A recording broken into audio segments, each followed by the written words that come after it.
वंचित बहुजन आघाडीचे मराठवाडा अध्यक्ष अशोक हिंगे पाटील यांची समाज माध्यमावर बदनामी केल्याप्रकरणी पोलीस अधीक्षक कार्यालयात निवेदन। वंचित बहुजन आघाडीचे मराठवाडा अध्यक्ष अशोक हिंगे पाटील यांची समाज माध्यमावर बदनामी केल्याप्रकरणी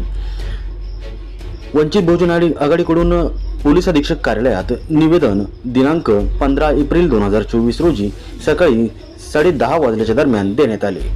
वंचित बहुजन आघाडीचे मराठवाडा अध्यक्ष तथा अधिकृत उमेदवार अशोक भाऊ हिंगे पाटील यांच्याविषयी सोशल मीडियाच्या माध्यमातून बदनामी करत असल्याचे निदर्शनास येताच वंचित बहुजन आघाडीचे ज्ञानेश्वर कवटेकर, अजय सरोदे, शेख युनुसभाई, विशाल बोबडे, राजेशकुमार जोगदन, महिला जिल्हाध्यक्ष अनिताताई चक्रे, पुष्पाताई तुर्कमानी यांनी पोलीस अधीक्षक बीड यांची भेट घेतली व तक्रार दिली। पोलीस अधीक्षक बीड यांनी गुन्हा दाखल करण्याचे निर्देश दिले असून 25 ते 30 जणांवर गुन्हे दाखल करण्याची प्रक्रिया सायबर पोलिसांकडून